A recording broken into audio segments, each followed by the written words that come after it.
Hello friends, मैं प्रशांत मलिक स्वागत करता हूं आपका मेरे यूट्यूब चैनल मलिक ट्यूटोरियल्स में। मेरे चैनल पे आपको एप्टीट्यूड एंड रीजनिंग से रिलेटेड सभी टॉपिक्स का A to Z solution shortcut tricks के साथ मिल जाएगा। मैं एप्टीट्यूड एंड रीजनिंग से रिलेटेड सारे टॉपिक्स पे वीडियो बनाने वाला हूं और आज मैं अपनी first video time and work topic पे अपलोड कर रहा हूँ। टाइम एंड वर्क एक बड़ा टॉपिक है, तो इसलिए मैंने इसे 3 पार्ट्स में डिवाइड कर दिया है। 3 टाइप्स के डिफरेंट टाइप के क्वेश्चन में इसे डिवाइड किया है। तो फर्स्ट पार्ट पे आज हम वीडियो अपलोड कर रहे हैं। उम्मीद करता हूं आपको पसंद आएगी। ओके बच्चों, तो हमारा टॉपिक है आज का टाइम एंड वर्क। तो टाइम एंड वर्क क्या है बेटा? बहुत सारे क्वेश्चन टाइम एंड वर्क से पूछे जाते हैं और बहुत सारे बच्चों को बहुत कंफ्यूजिंग लगता है टाइम एंड वर्क। लेकिन मैं आपको श्योर कर देता हूं कि टाइम एंड वर्क में मेरी जो हमने इसे टाइम एंड वर्क थोड़ा बड़ा टॉपिक है, हमने 2-3 पार्ट में डिवाइड कर लिया है। इस पूरी सारी आप पार्ट्स को देखने के बाद आप टाइम एंड वर्क में कोई भी प्रॉब्लम फेस नहीं करोगे। तो कैसे क्वेश्चन आते हैं बेटा? हम सारे जितने भी टाइप के क्वेश्चन बनते हैं हम सारे डिस्कस करेंगे। तो टाइम एंड वर्क में क्वेश्चंस कैसे होते हैं? ए किसी वर्क को इतने डेज में करता है, बी किसी वर्क को इतने डेज में करता है, फिर उस पर अलग अलग कॉम्बिनेशन बना दिए जाते हैं कि ए ने 3 डेज तक वर्क किया, रिमेनिंग वर्क को बी ने इतने डेज में किया, या दोनों ने साथ में मिलकर इतने डेज तक वर्क किया, फिर बी ने लेफ्ट कर दिया या ए ने लेफ्ट कर दिया। तो ऐसी क्वेश्चंस, ऐसी क्वेरीज बना दी जाती हैं और कंफ्यूजन क्रिएट कर दिया जाता है। तो क्या करना है बेटा? बहुत सिंपल सा मेथड हम यूज करेंगे और एक भी क्वेश्चन आप मिस नहीं करोगे, ये मेरी गारंटी है। तो पहले मैं डिस्कस करता हूं कि हम अभी तक क्या करते थे, हम अभी तक टाइम एंड वर्क को कैसे सॉल्व करते थे। उसके बाद हम फिर नेक्स्ट मेथड, आपको मेरा वाला अच्छा लगेगा तो आप उस पर शिफ्ट करेंगे। ठीक है, तो जैसे हम एक क्वेश्चन देख लेते हैं टाइम एंड वर्क का। P is able to do a piece of work in 15 days and Q can do the same work in 20 days. If they work together for 4 days, then Q left.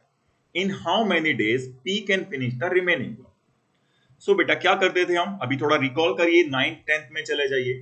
तो क्या करते थे time and work में? हम work को assume करते थे 1, total work is 1 and P can complete this one work in 15 days. So पहले क्या करते थे हम? 1 डे वर्क फाइंड करते थे P का, देन हम फाइंड करते थे 1 डे वर्क Q का। तो P का 1 डे वर्क बेटा का क्या होगा?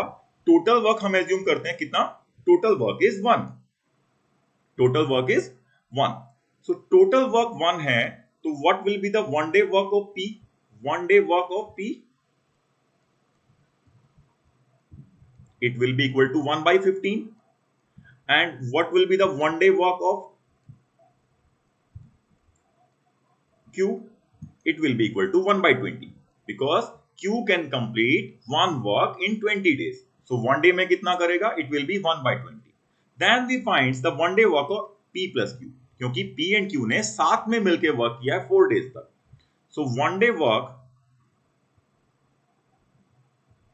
of P plus Q, it will be equal to 1 by 15 plus 1 by 20 and 60 will be the LCM. हम LCM लेंगे क्योंकि हमें ऐड करना है। So इनके डिनोमिनेटर सेम नहीं है, तो 60 will be the LCM and 15 4 जा 60, so and 1 4 जा 4, so it will be equal to 4, 23 जा 60 and 1 3 जा 3, it will be equal to 3, so कितना हो जाएगा? It will be 7 by 60. So 7 by 60 is the 1 day work of P plus Q. और इन्होंने कितने दिन तक वर्क किया है? They work together for 4 days. उन्होंने साथ में 4 days तक, 4 दिन तक वर्क किया। So 4 days में कितना वर्क कंप्लीट करेंगे? So now we find 4 days work of P plus Q. So it will be equal to 4 into 7 by 60. So 4 7 ja 28. It will be 28 by 60. Then Q left. 28 by 60 work complete किया, उसके बाद Q ने left कर दिया and P completes the remaining work. और हमें find करना है P रिमेनिंग वर्क को कितने डेज में करेगा। तो पहले हमें क्या फाइंड करना पड़ेगा? What is the remaining work? So remaining work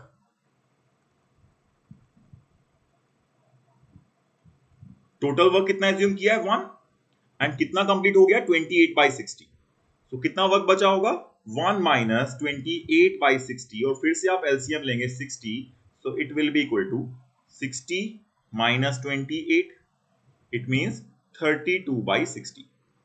So 32 by 60 remaining work था जब Q ने लेफ्ट कर दिया and P completes this remaining work. तो अब P हमें फाइंड करना है कितने डेज में 32 by 60 वर्क को कंप्लीट करेगा। तो बेटा डेज इक्वल टू क्या होता है? डेज इक्वल टू क्या होता है? वर्क अपॉन पर डे वर्क या वन डे वर्क। सो कितना वर्क कंप्लीट करना है? 32/60। और कितने डेज हैं? कितना वन डे वर्क कितना है? It is P. किसने कंप्लीट करना है? पी ने। और पी का वन डे वर्क कितना है? It is equal to 1/15। So बेटा कितने डेज लगेंगे? सो 32 इंटू 15 हो जाएगा, 15 ऊपर चला जाएगा, 32 इंटू 15 और डिवाइड में क्या आ जाएगा? 60 इंटू 1। सो 15 4 जा 60 एंड 4 8 जा 30। So it will be equal to 8 days. सो ये हमारा मैथ्स का मेथड था। हम इसे मैथ्स में इस तरह से सॉल्व करते थे। तो ये तो बहुत लंबा हो गया, तो 1 मिनट से पहले तो सॉल्व नहीं हो सकता। ये तो बहुत आसान सा क्वेश्चन है, तब हमें इसमें 1 मिनट से ज्यादा लग रहा है। तो हम इसे कैसे करेंगे? कैसे 1 मिनट से पहले सॉल्व करें? तो देखिए बेटा, हम थोड़ा सा चेंज करेंगे प्रोसेस को। और वो चेंज क्या होगा? प्रोसेस बिल्कुल सेम है। चेंज क्या होगा? हम वर्क को 1 एज्यूम नहीं करेंगे। क्लियर है? 1 एज्यूम नहीं करेंगे तो एज्यूम क्या करना है बेटा? अगर कहीं किसी बुक में ऐसा मेंशन तो नहीं है कि वर्क 1 होता है। वर्क 1 थोड़ी ना होता है, वर्क तो वर्क होता है। और अगर उसे हमें एज्यूम करना ही है तो हम ऐसा नंबर एज्यूम करें, ऐसी वैल्यू एज्यूम करें जो हमारे फायदे की हो, जो हमारे क्वेश्चन को आसान कर दे। ठीक है बेटा? तो क्या है आसान करने वाला नंबर? आसान करने वाला नंबर होगा जो इनके डेज से डिवाइड हो जाए, जो 15 एंड 20 से एग्जैक्टली डिविजिबल हो। उससे क्या होगा? देखिएगा क्या मैजिक होगा उससे। अगर मैं इसी क्वेश्चन में मैं एज्यूम कर लूं टोटल वर्क को, क्या नंबर डिवाइड हो सकता है 15 से भी एंड 20 से भी? 60 हो सकता है। 15 4 जा 60 एंड 20 3 जा 60। तो देखिए बेटा कैसे लिखेंगे कि P 15 डेज में वर्क कंप्लीट करता है और Q कंप्लीट करता है इसी वर्क को 20 डेज में। तो अब क्या करना है? हमें टोटल वर्क को ऐसा नंबर एज्यूम करना है जो 15 से भी डिवाइड हो जाए और 60 से भी डिवाइड हो जाए, 20 से भी डिवाइड हो जाए। तो क्या हो सकता है ऐसा नंबर? 60 हो सकता है। तो इस 60 को आप एज्यूम क्या करोगे? इससे एज्यूम करोगे कि 60 टोटल वर्क है। या मैं और भी आसान कर दूं तो आप ऐसे एज्यूम कर लीजिए कि 60 चॉकलेट्स हैं टोटल और P इन 60 चॉकलेट्स को 15 डेज में खा जाता है। यहां पे क्या है? ये है डेज। 15 डेज में P 60 चॉकलेट्स खा जाता है, तो वन डे में कितनी चॉकलेट खाएगा? यहां पे लिखेंगे पर डे वर्क। वन डे में कितनी खाएगा? 4। और Q ये 60 चॉकलेट्स अगर अकेला खाता है तो उसे 20 डेज लगते हैं। तो Q वन डे में कितनी चॉकलेट्स खाएगा? 3। 20 डेज में 60 चॉकलेट्स खा रहा है तो इसका मतलब पर डे कितनी खाता है? 3। तो अब P एंड Q ने साथ में मिलकर चॉकलेट्स खाई 4 डेज तक। कितने डेज तक खाई? 4 डेज तक। और हमें पता है P and Q one day में साथ में मिलकर कितनी खाएंगे बेटा? 7। P खाएगा 4 एंड Q खाएगा 3। तो P एंड Q मिलके साथ में वन डे में 7 चॉकलेट्स खाते हैं, तो 4 डेज में कितनी खा जाएंगे? 4 डेज का वर्क कितना हो जाएगा? It will B 28। 4 डेज का वर्क कितना हो जाएगा? 28 हो जाएगा। और रिमेनिंग वर्क क्या होगा बेटा? 4 डेज तक उन्होंने वर्क किया, 4 डेज में 28 वर्क कंप्लीट कर लिया, तो रिमेनिंग वर्क कितना होगा? टोटल वर्क कितना एज्यूम किया है? 60। 28 कंप्लीट कर लिया है, तो कितना वर्क रह जाएगा? 60 minus 28 it will be equal to 32। और इस 32 वर्क को कौन करेगा? 4 डेज में 28 वर्क कंप्लीट कर लिया है P एंड Q ने, देन Q लेफ्ट। तो ये 32 वर्क कौन करेगा? P करेगा। और P वन डे में कितना वर्क करता है हमने फाइंड किया था, P वन डे में 4 वर्क करता है। तो अब फिर से डेज इक्वल टू क्या होगा बेटा? डेज इक्वल टू होता है वर्क अपॉन पर डे वर्क। तो कितना वर्क करना है? 32। और पर डे कितना करता है? 4 वर्क। तो कितने डेज लगेंगे? 8 डेज लगेंगे। तो कितना आसान हो गया, कितना जल्दी सॉल्व कर लिया। क्या चेंज किया है? हमने सिर्फ चेंज किया है टोटल वर्क को 1 एज्यूम ना करके हमने एज्यूम किया है 60। अब ये 60 हर क्वेश्चन के लिए 60 नहीं होगा, ये ऐसा नंबर होगा जो इनके डेज से डिवाइड हो जाए, 15 एंड 20 से डिवाइड हो सकता है। ठीक है, एक और एग्जांपल लेते हैं, आपको और अच्छे से क्लियर होगा। जैसे question number 2, P can lay railway track between two stations in 16 days. Q can do the same job in 12 days. With the help of R, they completes the job in 4 days. How much days does it take for R alone to complete the work? P 16 days में complete कर सकता है, Q 12 days में, and with the help of R they complete the work in 4 days. तो 4 days में किसने किया है? They completes with the help of R। तो कैसे लिखेंगे? देखिएगा, P कितने डेज में करता है? 16 डेज में। Q कितने डेज में कंप्लीट कर सकता है? 12 डेज में। And with the help of R they completes, they means P and Q, with the help of R। तो बेटा 4 डेज में किसने किया है? P plus Q plus R completes the work in 4 days. तो यहां पे क्या है? ये नंबर ऑफ डेज हैं। P 16 डेज में कर सकता है, Q 12 डेज में, and P plus Q plus R can complete this work in 4 days. अब इस क्वेश्चन में हम टोटल वर्क कितना एज्यूम करेंगे? टोटल वर्क हमें ऐसा नंबर एज्यूम करना है जो 16 से भी डिवाइड हो जाए, 12 से भी डिवाइड हो जाए, एंड 4 से भी डिवाइड हो जाए। क्या हो सकता है ऐसा नंबर? ऐसा नंबर हो सकता है 48, 16 3 जा 48, 12 4 जा 48। तो हमारा 48 16 से भी डिविजिबल है, 12 से भी डिविजिबल है, एंड 4 से भी डिविजिबल है। तो बेटा क्या करेंगे? हम टोटल वर्क को एज्यूम कर लेंगे 48। This is the total work.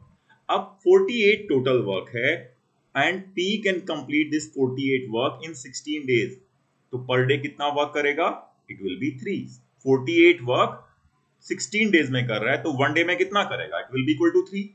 Q इस 48 वर्क को कंप्लीट कर रहा है 12 डेज में, तो Q का पर डे वर्क कितना होगा? It will be equal to 4। And P plus Q plus R complete this 48 work in 4 days. तो P plus Q plus R का वन डे वर्क कितना होगा? यहाँ पर डे वर्क कितना होगा? It will be equal to 12। Now we have to find out in how many days R alone can complete the work. R अकेला कितने दिन में कर लेगा? तो हमें इसके लिए फाइंड करना पड़ेगा R। हमें डेज क्या इक्वल टू क्या होता है? वर्क अपॉन पर डे वर्क। और किसने वर्क कंप्लीट करना है? R ने। तो पहले हमें फाइंड करना पड़ेगा R का पर डे वर्क कितना है। तो व्हाट इज द पर डे वर्क ऑफ R? कैसे फाइंड कर सकते हैं? हमारे पास R का पर डे वर्क तो नहीं है, हमारे पास वर्क है P का, पर डे वर्क है Q का, एंड पर डे वर्क है P plus Q plus R। तो बेटा R का पर डे वर्क कैसे आएगा? अगर मैं P plus Q plus R के पर डे वर्क में से P एंड Q का वर्क माइनस कर दूं, तो किसका वर्क रह जाएगा? मेरे पास सिर्फ R का वर्क ही तो बच जाएगा। तो P plus Q plus R per day करता है 12, P करता है पर डे 3, एंड Q करता है पर डे 4। तो R पर डे कितना वर्क करता होगा? 5। 12 minus 3 minus 4। Q and R, P and Q का वर्क सबट्रैक्ट कर देंगे। तो अब हमें पता चल गया R वन डे में 5 वर्क कर सकता है, और टोटल वर्क कितना एज्यूम किया है? 48। तो डेज कितने लगेंगे बेटा? डेज क्या होता है हमारा? वर्क अपॉन पर डे वर्क। तो 48 वर्क कंप्लीट करना है, यहाँ पे कंप्लीट वर्क करना है, रिमेनिंग वर्क की बात नहीं है। R कितने डेज में कंप्लीट वर्क को कर सकता है? तो 48 वर्क है हमारे पास, और पर डे कितना करता है? 5 वर्क करता है। तो कितने डेज लगेंगे? 48 बाई 5, यानी कि 93 बाई 5 डेज में R कंप्लीट वर्क को फिनिश कर देगा। क्लियर है थोड़ा सा? अभी और एग्जांपल देखते हैं, इसी टाइप का एक और क्वेश्चन हम लेते हैं। A can do a particular work in 6 days. B can do the same work in 8 days. A and B signed to do it for rupees 3200. They complete the work in 3 days with the help of C. How much is to be paid to C? तो same है यहाँ पे, A 6 days में कर सकता है, B 8 days में कर सकता है। A and B signed to do it for rupees 3200. A and B ने काम लिया है, और कितने में लिया है? 3200 में। उन्होंने इसे कंप्लीट किया 3 डेज में C के साथ में लेके। तो पूछा है C को कितना पे होगा। तो कैसे फाइंड करेंगे बेटा? C का अमाउंट कैसे निकलेगा? कैसे डिवाइड करेंगे? जो जितना वर्क करेगा उसे उतना ही अमाउंट मिलेगा। अमाउंट को कैसे शेयर करेंगे? वो जिसने जितना काम किया है वो उतने पैसे ले जाए। तो हमें पता है C, हमें फाइंड क्या करना है? एक्चुअली हमें फाइंड करना है C ने कितना वर्क किया है। तो हमें वैल्यू पता है, A 6 डेज में वर्क कंप्लीट कर सकता है, B उसी वर्क को कितने डेज में कर सकता है? 8 डेज में। तो यहां पे क्या है हमारे पास? ये है डेज। और दे complete the work in 3 days with the help of C। फिर से यहां पे क्या होगा? दे मींस A प्लस B। और किसकी हेल्प से? सी की हेल्प से। कितने डेज में किया है? 3 डेज। तो बेटा टोटल वर्क कितना एज्यूम करेंगे? टोटल वर्क हम एज्यूम कर सकते हैं क्या नंबर हो सकता है जो 6 से भी डिवाइड हो जाए, 8 से भी डिवाइड हो जाए और 3 से भी डिवाइड हो जाए? सोचिएगा। It can be 24। तो 24 आप टोटल वर्क एज्यूम करेंगे और इस 24 वर्क को ए 6 डेज में करता है, तो सी ए का वन डे वर्क कितना होगा? 4 हो जाएगा यहाँ पे पर डे वर्क। बी का पर डे वर्क कितना होगा? 3 होगा। और a प्लस बी प्लस सी का पर डे वर्क कितना होगा? इट विल बी 3 8 जा 24, 8। तो यहां से हमारे पास सी का वन डे वर्क कितना आ जाएगा? सी का वन डे वर्क कैसे फाइंड करेंगे? a प्लस बी प्लस सी के वर्क में से a एंड b का वर्क माइनस करके। सो 8 माइनस 7। सो सी का वन डे वर्क होगा बेटा 1। तो अब हमारे पास वैल्यू आ गई है कि सी कितना वर्क करता है। तो कैसे अमाउंट को डिवाइड होगा? ए हमें पता है ए वन डे में 4 वर्क करता है, बी वन डे में 3 वर्क करता है और सी वन डे में 1 वर्क करता है। तो बेटा जो अमाउंट होगा वो भी तो इसी तरह से शेयर होगा। ए को अगर 4 रुपीज मिलेंगे तो बी को 3 रुपीज मिलेंगे और सी को 1 रुपी मिलेगा। क्लियर है? ए सबसे ज्यादा वर्क करता है तो उसे सबसे ज्यादा अमाउंट मिलेगा, सी सबसे कम वर्क करता है तो उसे सबसे कम अमाउंट मिलेगा। या मैं यहाँ पे कहूं कि ए को अगर 4x रुपीज मिलेंगे तो बी को मिलेंगे 3x और सी को मिलेंगे x रुपीज। और इन तीनों का अमाउंट कितना हो जाएगा? 4x plus 3x plus 1x it will be equal to 8x। और तीनों को अमाउंट कितना मिलना है? तीनों को अमाउंट मिलना है 3200। तो तीनों का अमाउंट हमने कितना लिया है? 8x। तो बेटा 8x की वैल्यू क्या हो जाएगी? It will be equal to 3200। तो यहां से x इक्वल टू क्या आ जाएगा? 3200 डिवाइड बाई 8 और आंसर कितना हो जाएगा? 400। तो हमने c का कितना अमाउंट मिलेगा? 1x ही हमने एज्यूम किया था, तो x का वैल्यू कितना आ गया? 400। तो इसका मतलब है c को 400 रुपीज मिलेंगे। अगर पूछा जाए b को कितने मिलेंगे? 3x यानी कि 1200। c को a को कितने मिलेंगे? 1600 और c को कितने मिलेंगे? 400। So this will be the answer. Clear है? मैं समझता हूं कि आपको समझ में आ गया होगा, नहीं तो आप एक बार दोबारा से इसे पीछे कर सकते हैं। नाउ एक और क्वेश्चन देखते हैं, थोड़ा सा change. P can do a work in the same time in which Q and R together can do it. P can do a work in the same time in which Q and R together can do it. इसका मतलब क्या हुआ बेटा? जितने दिन में P work करता है उतने दिन में Q and R करते हैं, यानी कि जितना वर्क P करता है उतना Q और R भी करते हैं।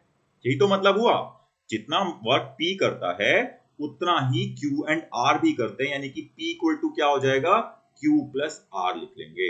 इसकी हमें जरूरत पड़ने वाली है, क्वेश्चन में दिया हुआ है तो इसे नोट कर लेंगे। P equal to Q plus R, जितना वर्क P करता है उतना ही Q और R भी करते हैं। फिर इसके बाद क्या कहा है? P and Q work together, the work can be completed in 10 days. P and Q अगर साथ में मिलकर वर्क करें तो 10 डेज में कंप्लीट हो जाएगा।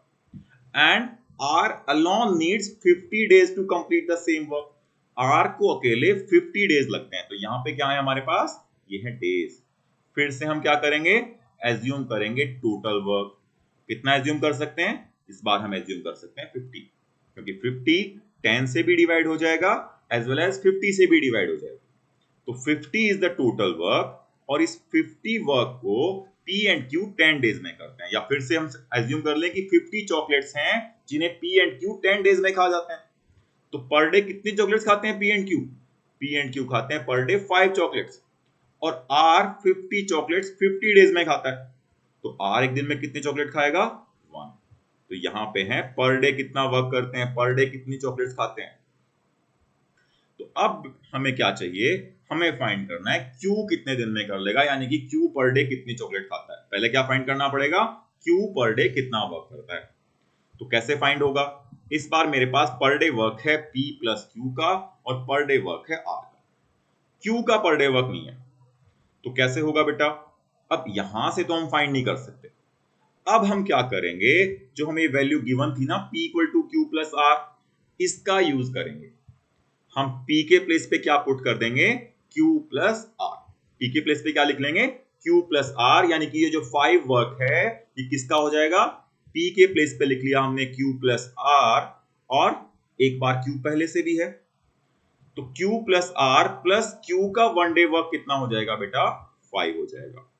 और अब हमारे पास R का वन डे वर्क है। R वन डे में कितना वर्क करता है? 1। तो उसका वर्क अगर हम निकाल दें तो किसका वर्क रह जाएगा? Q प्लस Q का, यानी कि 2Q का वर्क रह जाएगा और कितना हो जाएगा? 4। तो फिर यहां से Q का वन डे वर्क, 2Q का वन डे वर्क है 4, तो Q का वन डे वर्क कितना होगा? आधा होगा, यानी कि 2। तो Q का वन डे वर्क है 2 और टोटल वर्क कितना है बेटा? 50 है। कितने डेज में कंप्लीट कर लेगा? फिर से वर्क अपॉन पर डे वर्क। तो पर डे वर्क Q का कितना आ गया? 2 कैसे आया है? P प्लस Q का वन डे वर्क था 5, फिर हमने P के प्लेस पे पुट कर दिया Q प्लस R, तो Q plus R plus Q का वन डे वर्क हो गया 5। इसमें से R का वर्क सबट्रैक्ट कर देंगे तो किसका वर्क रह जाएगा? 2Q का कितना हो जाएगा? 4। तो Q का वर्क कितना हो जाएगा? हाफ हो जाएगा, यानी कि 2। तो Q का वन डे वर्क 2 है। कितने डेज में Q कंप्लीट कर लेगा? वर्क डेज इक्वल टू क्या होता है? वर्क अपॉन पर day work, total work upon पर day work. So it will B 50/2, यानी कि 25 डेज में कंप्लीट कर लेगा। कितने डेज में? 25 डेज में। मेरे हिसाब से क्लियर हो गया होगा। अगर क्लियर नहीं है तो आप कमेंट में बता सकते हैं, हम इसे बाद में डिस्कस करेंगे दोबारा से। चलिए, कोई भी डाउट आता है तो आप कमेंट में मुझे बता सकते हैं। Next question, P, Q and R can do a work in 15, 10, 15 and 20 days। देखो ऐसे हम थोड़ा लेवल बढ़ाते जा रहे हैं, हर क्वेश्चन के बाद हमारा लेवल थोड़ा अप हो रहा है, ठीक है। तो नेक्स्ट क्वेश्चन है, P, Q and R can do a work in 10, 15 and 20 days respectively. They started work together, but A left after 3 days and B left the work 3 days before when the work was completed। तीनों ने साथ में start किया, but A ने 3 days के बाद work करना बंद कर दिया और B ने कब छोड़ा? काम खत्म होने से 3 दिन पहले B भी छोड़ चुका था। Find in how many days the work was completed. Question clear है? पहले माइंड में एक बार इमेज बनाइए। तीनों ने साथ में स्टार्ट किया, सबसे पहले A ने छोड़ दिया, फिर B एंड C स्टार्ट करते रहे और B ने छोड़ा कहां पे? काम खत्म होने से 3 दिन पहले। तो इस तरह से एक बार हम फिगर बना लेते हैं कि A ने भी स्टार्ट किया, B ने भी स्टार्ट किया और C ने भी स्टार्ट किया। ये है A, ये है B और ये है C। तीनों ने साथ में स्टार्ट किया। They started work together, but A left after 3 days. तो यहाँ 3 डेज के बाद A ने काम छोड़ दिया, फिर B एंड C कंटिन्यू करते रहे और फिर B ने भी छोड़ दिया। कब? काम खत्म होने से 3 दिन पहले, यानी कि यहां से 3 दिन तक किसने वर्क किया? लास्ट के 3 डेज में सिर्फ C ने वर्क किया है। लास्ट के 3 डेज में किसने वर्क किया है? सिर्फ C ने। और स्टार्टिंग के 3 डेज में किसने किया है? A ने भी किया है, B ने भी किया है एंड C ने भी किया। तो अब हमें फाइंड करना है कि कितने डेज में वर्क कंप्लीट हुआ है। तो हमें स्टार्टिंग के 3 डेज भी पता है, हमें लास्ट में C के 3 डेज भी पता है। एक्चुअल में हमें फाइंड क्या करना है कि B एंड C ने कितने डेज वर्क किया है। हमें बीच वाले दिन नहीं पता कि B और C ने कितने दिन साथ में वर्क किया। तो कैसे करेंगे बेटा? फिर से लिखेंगे, P कितने डेज में करता है? 10 डेज में। Q कितने में करता है? 15 में। और R कितने में करता है? 20 में। मल्टीपल क्या होगा? क्या ले सकते हैं टोटल वर्क को? 60 ले सकते हैं।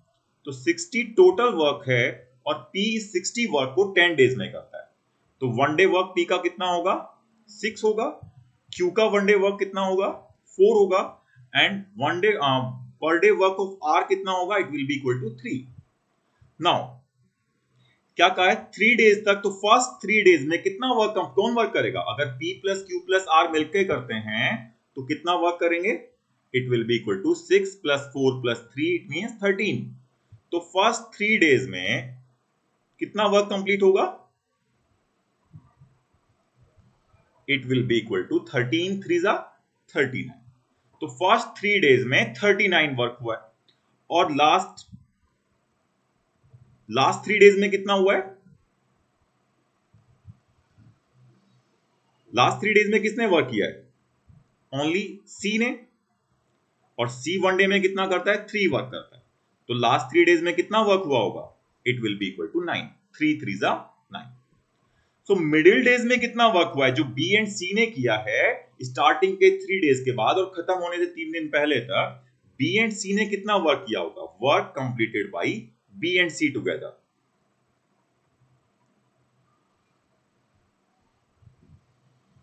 कितना वर्क किया होगा?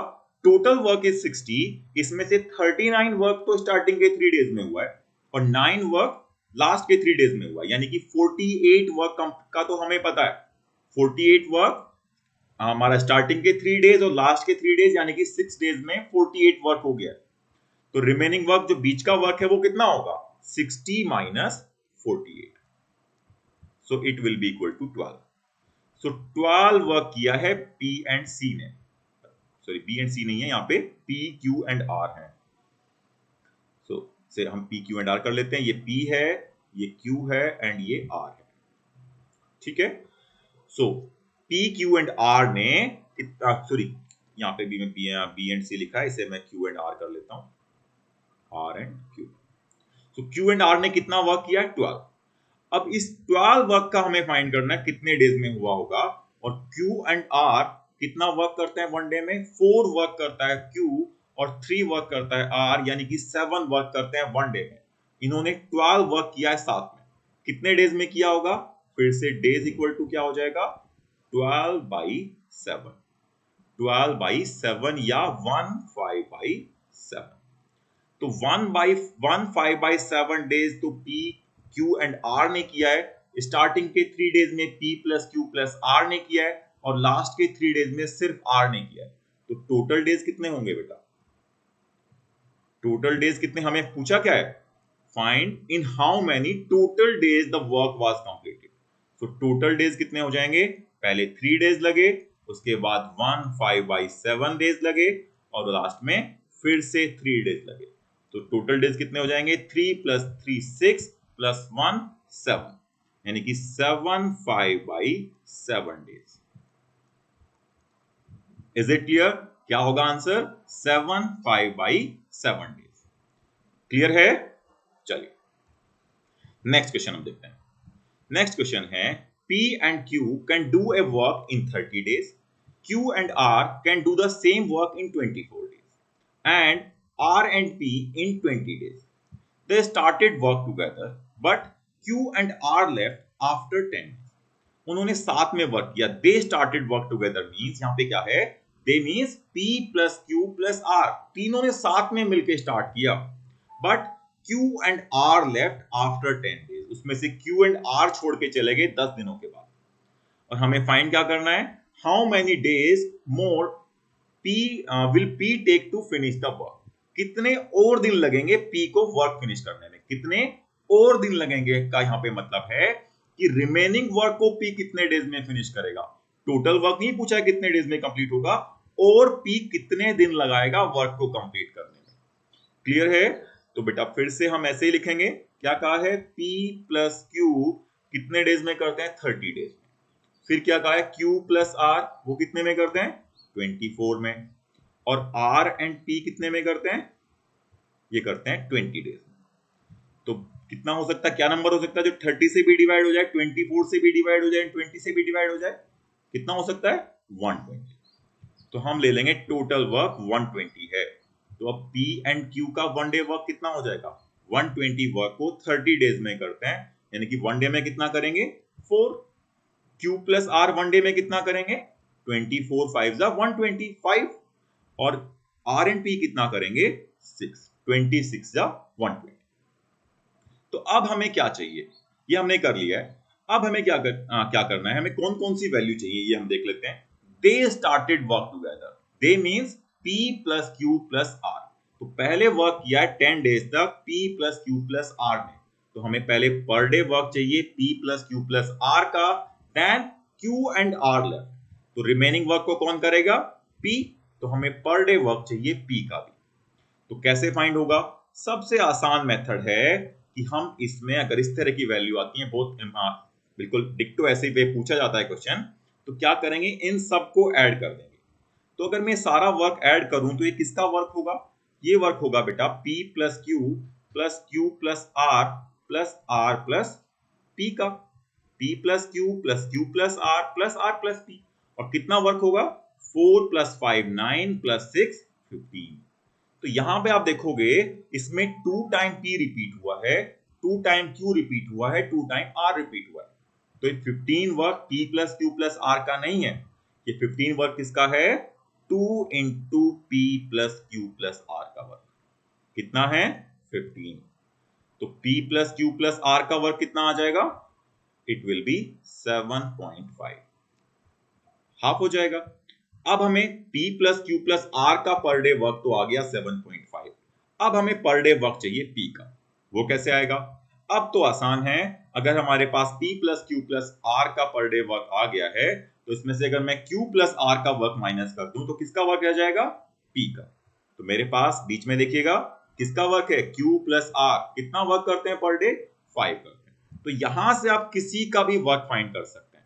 अगर मैं P plus Q plus R के वर्क में से P प्लस Q का वर्क माइनस कर दूं तो किसका रह जाएगा? R का। P plus Q plus R में से Q प्लस R का वर्क माइनस कर दूं तो किसका रह जाएगा? P का।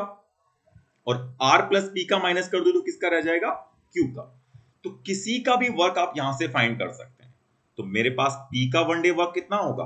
अगर मैं 7.5 में से 5 माइनस कर दूं यानी कि 2.5 वर्क होगा P का वन डे का। तो अब क्या कहा है? They work for 10 days. They started together but Q and R left after 10 days.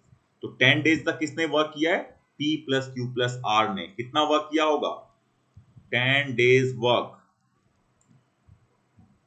10 days में किसने किया? फर्स्ट 10 डेज में P plus Q plus R ने। और हमने फाइंड कर लिया है P plus Q plus R one day में 7.5 वर्क करते हैं। तो 10 डेज में कितना करेंगे?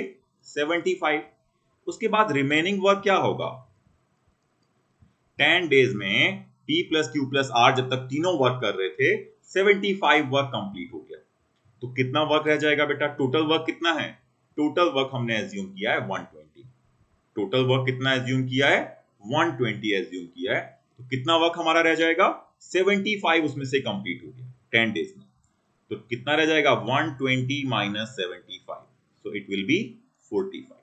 तो 10 डेज के बाद जब 45 वर्क बचा था Q एंड R ने लेफ्ट कर दिया, तो ये 45 वर्क कौन करेगा? P। और पूछा है कितने डेज में करेगा, तो फिर से बेटा डेज इक्वल टू क्या होगा? वर्क अपॉन पर डे वर्क। यानी कि 45 वर्क करना है इस बार, और पर डे वर्क किसका किसका पर डे वर्क लेंगे? P का। 45 वर्क को कौन करेगा? P। तो डिवाइड कर देंगे 2.5 से, so it will be equal to 18। Hope कि आपको समझ में आया होगा। ठीक है, चलिए नेक्स्ट चलते हैं, आगे देखते हैं। Question number 7। थोड़ा सा इसे टाइम के अकॉर्डिंग चेंज करने की कोशिश की है, तो ऐसे क्वेश्चन भी पूछ लिए जाते हैं। देखिएगा बहुत आसान है, बिल्कुल डायरेक्टली आप इससे जैसे हम पिछले क्वेश्चन कर रहे थे उसी तरह से इसे भी सॉल्व कर सकते हैं। Machine P can print 1 lakh book in 8 hours. Machine Q can print the same number of books in 10 hours, while machine R can print the same books in 12 hours. All the machines started printing at 9 a.m. and machine P stopped at 11 a.m. तीनों मशीनों को start किया 9 a.m. पे, but P को stop कर दिया कब? हमने 11 a.m. पे। And the remaining two machines complete the work. Approximately at what time will the printing of 1 lakh books be completed? किस टाइम पे हमारी प्रिंटिंग कंप्लीट हो जाएगी 1 लाख बुक की, ये हमसे पूछा। तो बेटा 1 लाख बुक को आप क्या करेंगे? हम एज्यूम कर लेंगे कि एक वर्क है, 1 लाख बुक ही तो कहा है वर्क कंप्लीट करने के लिए। तो 1 लाख बुक भी क्या है? हमारे लिए एक वर्क है, और जिसे इस वर्क को P कितने आवर्स में कर सकता है? 8 आवर्स में। Q कितने में कर सकता है? 10 आवर्स में। R कितने में कर सकता है? 12 आवर्स में। तो यहां पे भी बेटा सेम क्या होगा? कितना एज्यूम करेंगे? क्या नंबर है जो 8 से भी डिवाइड हो सकता है, 10 से भी एंड 12 से भी? सोचिए जरा, इट कैन बी 120। तो 120 टोटल वर्क है। आप एज्यूम करेंगे 120 बुक्स प्रिंट करनी है। मेरे लिए वर्क क्या है? 1 लाख बुक नहीं है, मैंने एज्यूम कितना करना है? 120, कि 120 बुक्स प्रिंट होनी है, और P ये 120 बुक्स 8 आवर्स में प्रिंट कर सकता है। तो 1 आवर में या पर आवर कितनी प्रिंट करेगा? 120 बाई 8, यानी कि 15 बुक्स। Q कितनी प्रिंट करेगा 120/10 यानी कि पर आवर 12 बुक्स प्रिंट करता है Q। और R कितनी प्रिंट करेगा 120/12 यानी कि 10 बुक्स प्रिंट करता है R मशीन। और टोटल बुक्स कितनी प्रिंट होनी है 120। तो P, Q प्लस R तीनों मशीनों को स्टार्ट किया है किस टाइम पे 9 AM पे। और तीनों मशीनें स्टार्ट होंगी तो 1 आवर में कितनी बुक्स प्रिंट करेंगी 15 + 12 + 10 इट मींस 37। तो 37 बुक्स पर आवर प्रिंट होंगी अगर तीनों मशीन साथ में वर्क कर रही हैं। और किस टाइम पे स्टार्ट किया 9 AM पे। और कब स्टॉप किया है P मशीन को स्टॉप किया है 11 AM पे यानी कि 2 आवर्स तक तीनों मशीनें वर्किंग थी। कितने आवर्स तक 9 AM टू 11 AM यानी कि 2 आवर्स तक तीनों मशीनें वर्किंग हैं। और 2 आवर्स में कितनी प्रिंट की होंगी 2 आवर्स में कितनी प्रिंट की होंगी पर आवर 37 करती हैं यानी कि 2 आवर्स में 37 टू जा 74 बुक्स प्रिंट हो गई होंगी। और कितनी बची होंगी रिमेनिंग वर्क क्या होगा it will B one. Total books कितनी प्रिंट होनी है 120। कितना एज्यूम करेंगे 120 है हमारा वर्क 1 लाख नहीं है जो हमारा मल्टीपल है इससे सॉल्व करेंगे। तो 120 प्रिंट होनी थी 74 प्रिंट हो गई है 11 बजे तक। कितनी बची होंगी 120 - 74 इट मींस अराउंड 46 बुक्स अभी प्रिंट होनी बाकी थी। और क्या किया 11 AM पे P मशीन को स्टॉप कर दिया। तो ये 46 मशीन कौन प्रिंट करेगा Q एंड R। और कितना टाइम लगेगा पूछा है यहाँ पे टाइम। वहां पे डेज था तो टोटल वर्क अपॉन पर डे वर्क करते थे। यहाँ पे टाइम पूछा है तो यहाँ पे क्या होगा total work upon per hour work हो जाएगा कितने घंटे लगेंगे। तो कितना वर्क करना है 46 वर्क करना है। और कौन करेगा 46 work Q and R machine करेगी अब P नहीं है। ये 46 बुक कौन प्रिंट करेगा सिर्फ Q एंड R करेंगी। तो कितने पर आवर कितना वर्क करती है Q and R। Q print करती है 1 घंटे में 12 और R प्रिंट करती है 10। तो दोनों मिलके 1 आवर में 22 बुक्स प्रिंट करती हैं। और कितनी प्रिंट करनी है इन्हें 46। तो कितने आवर्स लगेंगे 46/22। तो इट विल बी अप्रोक्सीमेटली 2.1 या 2.089 इतना समथिंग आएगा। तो पूछा है what is the approximate time क्या टाइम हो जाएगा। तो 2 आवर्स के अराउंड अप्रोक्सीमेटली 2 आवर्स और लगेंगे Q एंड R को रिमेनिंग बुक्स प्रिंट करने में। किस टाइम के बाद 11 AM के बाद। तो टाइम क्या हो जाएगा बेटा 11 AM में अगर हम 2 आवर्स और ऐड कर देंगे तो क्या टाइम हो जाएगा it will B 1 PM approximately 1 PM। तो आंसर क्या हो जाएगा 1 PM हो जाएगा। इज इट क्लियर है। सो गाइज आज हमने अपना टाइम एंड वर्क का फर्स्ट पार्ट कंप्लीट कर लिया है। सेकंड पार्ट में हम पढ़ेंगे जो हमारे मैन वुमेन से रिलेटेड क्वेश्चन होते हैं कि इतने मैन इतने डेज में कंप्लीट करते हैं या फिर इतनी वुमेन इतने डेज में करती हैं इतने बॉयज इतने डेज में करते हैं या फिर एंड वाले भी क्वेश्चन आते हैं इतने मैन एंड इतनी वुमेन इतने डेज में करती हैं। तो वो क्वेश्चन हम सेकंड टाइप जो सेकंड वीडियो आएगा टाइम एंड वर्क पे उसमें डिस्कस करेंगे। तब तक के लिए बने रहिए एंड थैंक्स फॉर वॉचिंग। एक और चीज अगर आपको मेरी वीडियो पसंद आई है तो इसे लाइक करना एंड अपने फ्रेंड्स के साथ शेयर करना ना भूलें और मेरे चैनल को भी सब्सक्राइब कर दें। धन्यवाद।